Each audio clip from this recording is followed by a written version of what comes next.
Hi, Empress Justice here, and welcome to the Nakshatra series with Rohini. Okay, now this Nakshatra is 10 degrees to 23 degrees, 20 minutes Taurus. So it is a mid-Taurian Nakshatra. Also, it is lunar dominant, and of all the lunar dominant Nakshatras, that is moon dominant Nakshatras, Rohini are the quintessential in the expression of the moon. Now, when it comes to Rohini, what it means in Sanskrit, roughly translated, is either the red one, the red cow, or it's also known as the growing one in Vedic astrology. Now, what that technically means is it's usually connected to sexuality or fertility or something like that. You know, when you're dealing with like anything ancient, it usually comes back to sex. But this is what people have to understand about Rohini, about redness, the redness. It's not just about sexuality. It's not just about fertility. It's not just about the menstrual cycle. It's also about anger. It's about shame. It's about excitement. It's about your blood literally being up and it's showing in your face and in your body. You can also get redness when there's something wrong with your body. So essentially what Rohini Nakshatra is about is wearing your heart on your sleeve, wearing everything, your anger, your desire, wearing everything on your sleeve is essentially what the Rohini Nakshatra is about.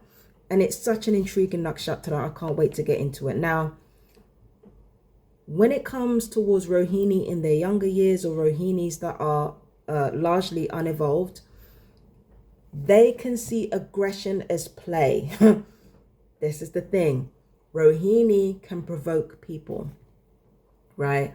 And they're so aggressive with their play. It's like they don't seem to understand how they're traumatizing people. And when it does kind of occur to them, they can often lean back on what makes them different in order to kind of victimize themselves in a way. So like if they are playing a little bit too much, they're getting too aggressive with the play and people don't like it, it's either they'll turn around and say, well, maybe you need to play back, or they'll use whatever makes them different as an excuse as to why they can't aggressively challenge people's egos like that, as to why they can't aggressively antagonize people like that. So they will use what makes them different as an excuse as to why they can't do that, or as to why people don't like that. You don't like me provoking you because I'm like this. Or when they're younger, they can use their youthfulness as a crutch. I'm not this age yet. I'm young. They can use their youth as a crutch if they can't use what makes them different as a crutch. Do you understand what I'm saying? So that's what Rohini tend to do when they're younger or less evolved. Aggression as play. And they don't just do it to people who are stronger than them. They do it to people who they know are marginalized.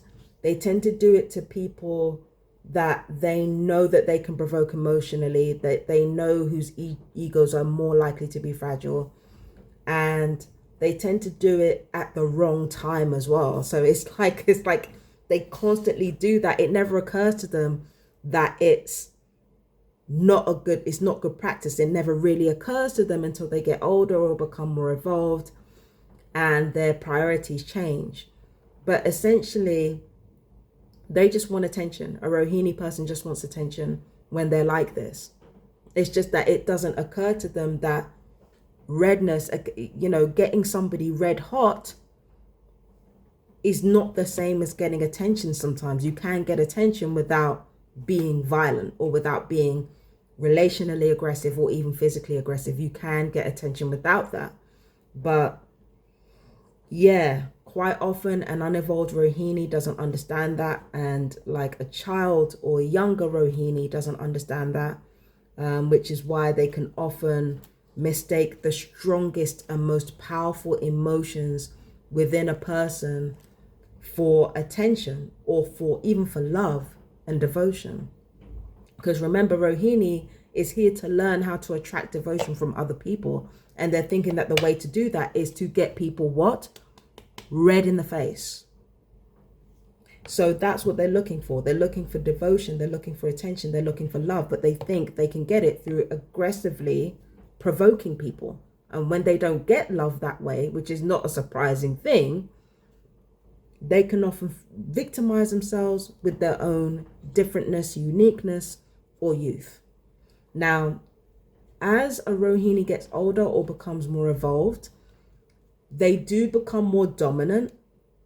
They do test people, but the way they test people is very, very different to how they would test people when they're younger. They don't test people specifically to challenge their ego. They're challenging their own egos. They're challenging their own sense of power, their own sense of strength. They're testing the waters. They're testing their own waters rather than other people's, so that they can learn something, so that they can see what their limitations are and they can grow from there. Also, the older they get, the more they feel compelled to cut out as much negativity as possible, to remain positive, to remain like looking on the bright side and being emotionally nourished. And, you know, they focus more on love as it's supposed to be focused on. So there's not so much this energy of needing to challenge all the time.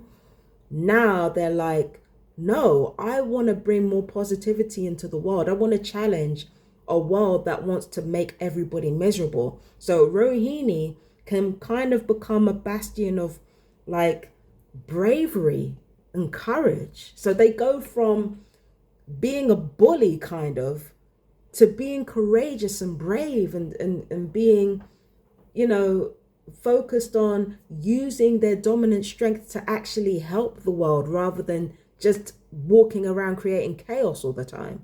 So yeah, Rohini does grow as a nakshatra, especially when they're challenged in the right way. They have to be challenged in the right way, or I'm not gonna lie, they have to be humbled a little bit.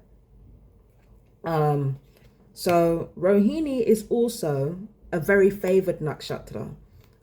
It is the Eve to Kritika Taurus's Adam, right? Which means it's a little bit of a double-edged sword for Rohini, because on the one hand, they can get away with a lot. Like the people that they love, that love them, will absolutely ride for them, like ride or die for them.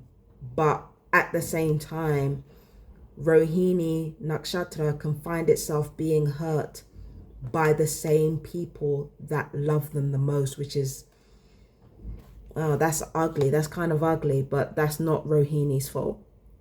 It's just what happens when you are the kind of person that is magnetic, that is beautiful, that is, you know, favored. Even if you're not like physically beautiful, there's a beautiful essence about you as a Rohini Nakshatra, because you're reflecting off other people's light.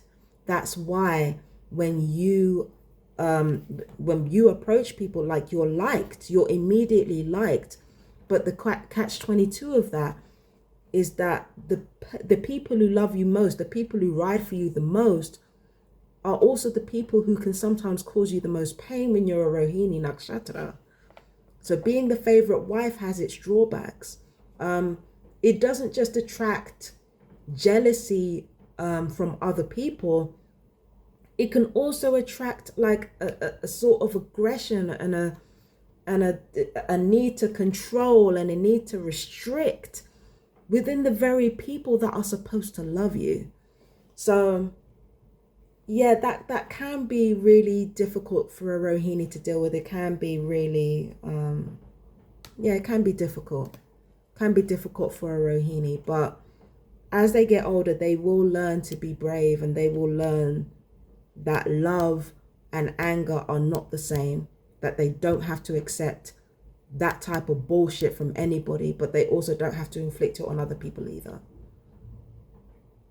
That's what a Rohini can end up learning when they're more successful, more evolved, or they just get older.